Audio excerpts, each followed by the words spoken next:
Scam education groups seem to have in-house fighting.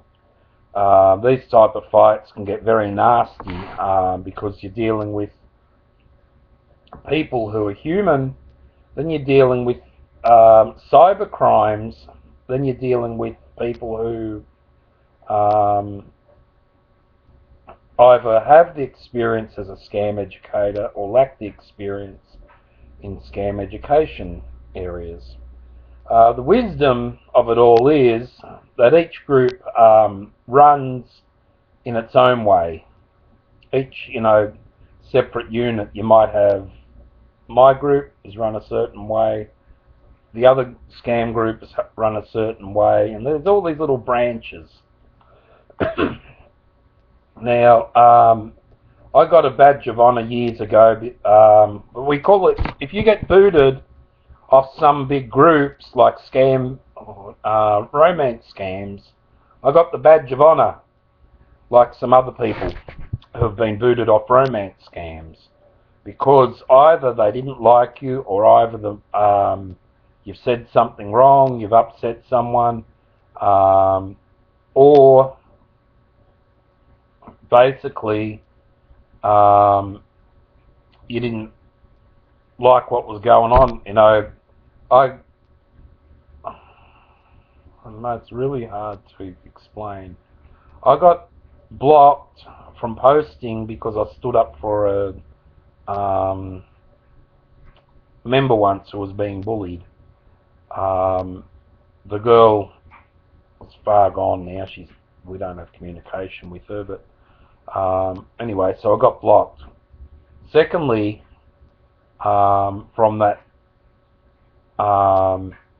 I explained to them that there was a member in their group who had been telling lies about who she is and scamming on the internet with fake profiles and name, face, all that sort of stuff. And the Yahoo age at the time back then, when you could see it, said that she was 47. She tried setting up a date with me, fucked me around a lot. Then when it come down to the point, I looked her up on the internet, and she had been on date sites doing the same thing, fucking other people up and pretending to be age 47. The truth of the matter was that the kid that she said that she had that was 24 turned out to be 44. The car that she had in the driveway, she never owned a car in her life, as far as I could gather. But the car in the driveway that didn't work owned a whatever. The girl who was age 47 turned out to be 57.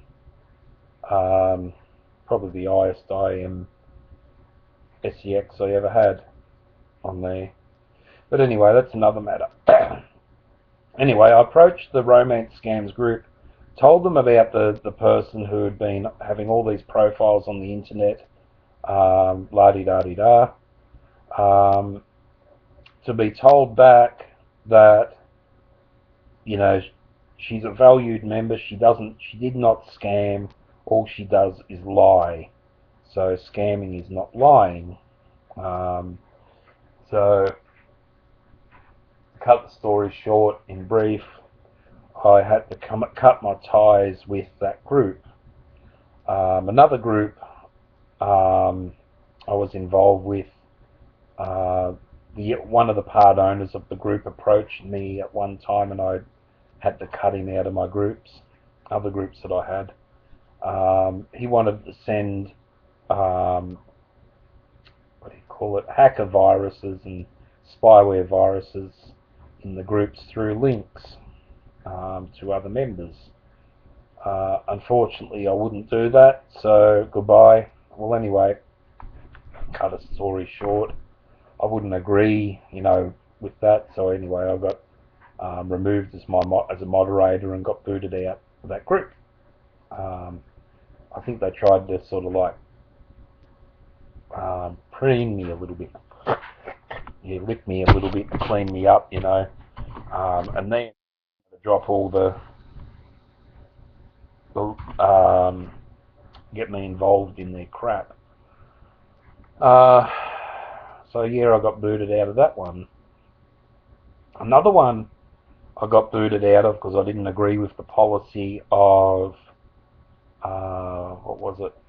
Him selling his books, and then when you go to buy them, he gives you a PDF file, tells you that he can't afford to pay for the ink and paper at the time, and I waited for 3 years. I didn't agree on that policy. I never got the book.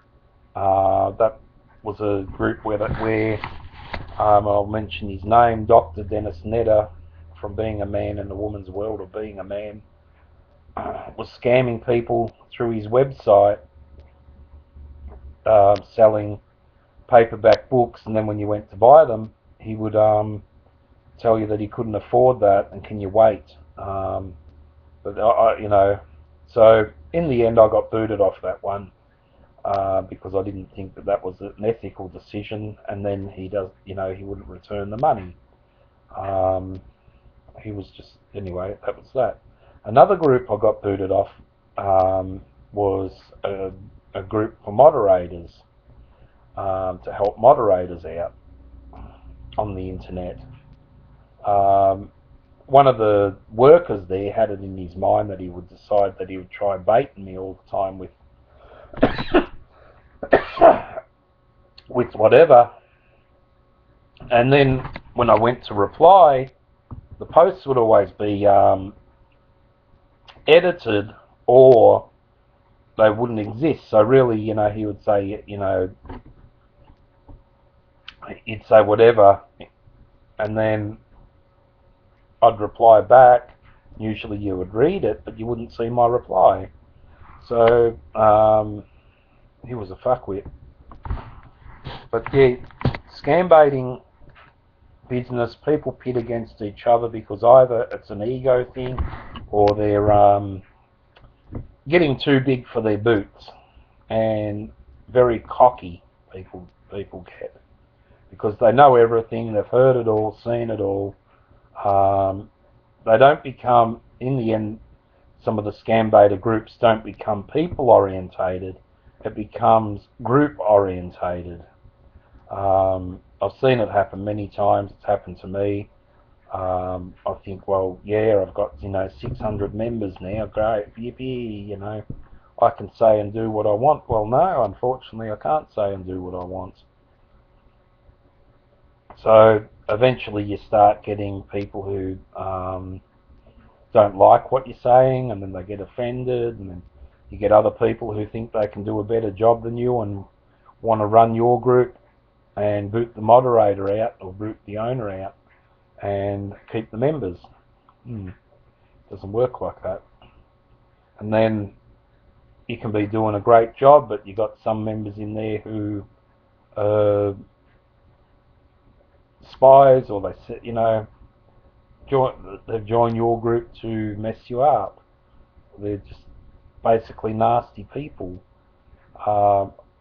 I know people who have set up scam groups due to my scam groups being set up, not just this one, but other ones. They have the information, some people, but at the time not enough experience to deal with people.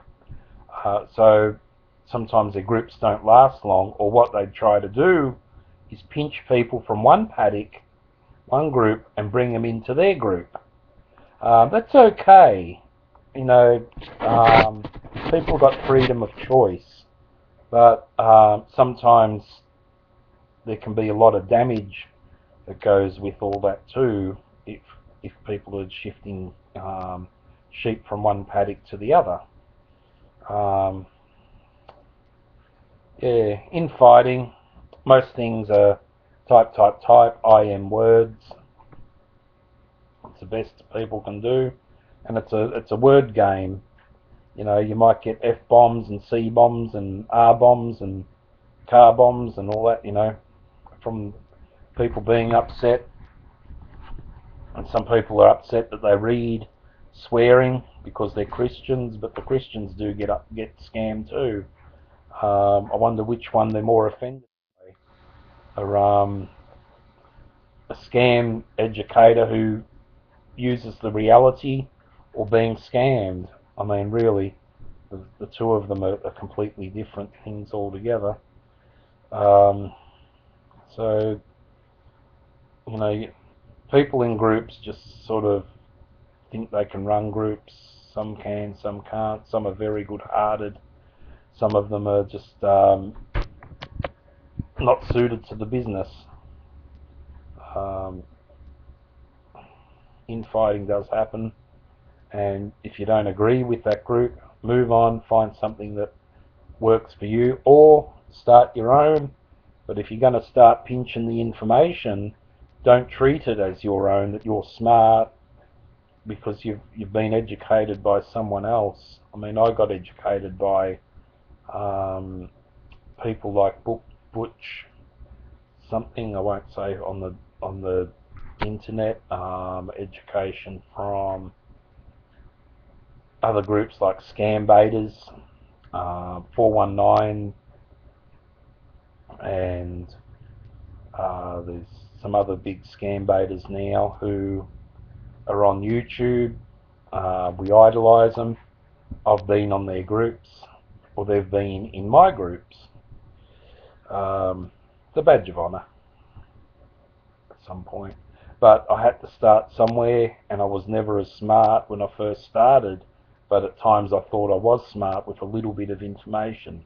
Nah, it took years to become where I am now.